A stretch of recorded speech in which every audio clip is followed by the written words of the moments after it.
মাননীয় আইনমন্ত্রী, আমি বললাম আমি ভেবেছিলাম কবিতার শিরোনাম হবে মাধবী।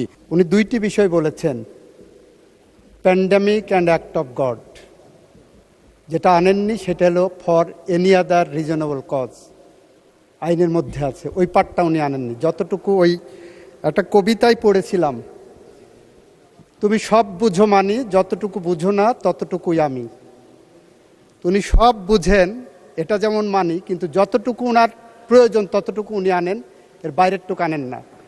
অবশ্যই সংসদের, অবশ্যই নির্বাচনে যাওয়ার জন্যই এই 8 সপ্তাহ বা 7 সপ্তাহ 8 সপ্তাহ সরকার দায়িত্ব গ্রহণের পরে, গত 18 মাসে যখন নির্বাচন হয়নি, আমরা দায়িত্ব গ্রহণ করার পরেই বার কাউন্সিলের নির্বাচন উদ্যোগ গ্রহণ করেছি। এবং সেই ব্যাপারে বার কাউন্সিল একটি স্বায়ত্তশাসিত প্রতিষ্ঠান, আপনি জানেন, তারা স্বকীয়ভাবে স্বাধীনভাবে সিদ্ধান্ত নেন। মাননীয় স্পিকার, বার কাউন্সিলের উনি যে কথাটা বললেন জ্বালানি মন্ত্রণালয়কে টেনে এনে শুধুমাত্র একটা কারণে, সেই প্রেস রিলিজ আমিও পড়েছি, আমার নোটিশও এসেছে, উনি যে জিনিসটা বলেননি সেটা হলো ঢাকা বার সহ বেশ কয়েকটি বার অ্যাসোসিয়েশন থেকে বার কাউন্সিলের কাছে অনুরোধ এসেছে যে তাদের ওখানে এখন নির্বাচন চলছে, তাদের নির্বাচন প্রক্রিয়া সমুন্নত রাখার জন্য, এইটাকে নির্ঝঞ্ঝাট রাখার জন্য,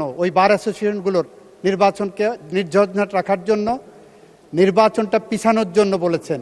এবং বার কাউন্সিল একটি সংবিধিবদ্ধ সংস্থা হিসাবে বিভিন্ন বার অ্যাসোসিয়েশনের সেই অনুরোধটাও রক্ষা করেছেন। ফলে এই পার্টটা কিন্তু উনি বলেননি।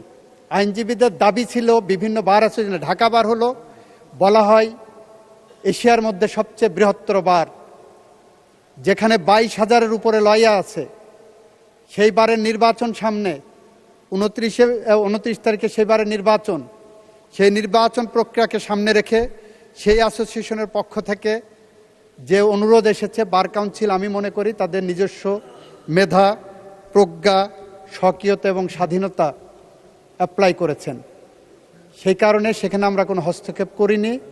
আমরা চাই ওনার মতোই যে বার কাউন্সিলের একটি স্বাভাবিক নির্বাচন প্রক্রিয়া এগিয়ে যাক, এবং সেই প্রক্রিয়া এগিয়ে যাওয়ার জন্য আমাদের পক্ষ থেকে আমরা সেখানে হস্তক্ষেপের মধ্যে যাচ্ছি না।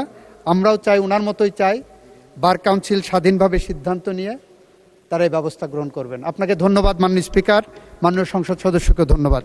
ধন্যবাদ মাননীয় আইনমন্ত্রী, আমি তো ভেবেছিলাম মাধবী হবে কবিতার শিরোনাম।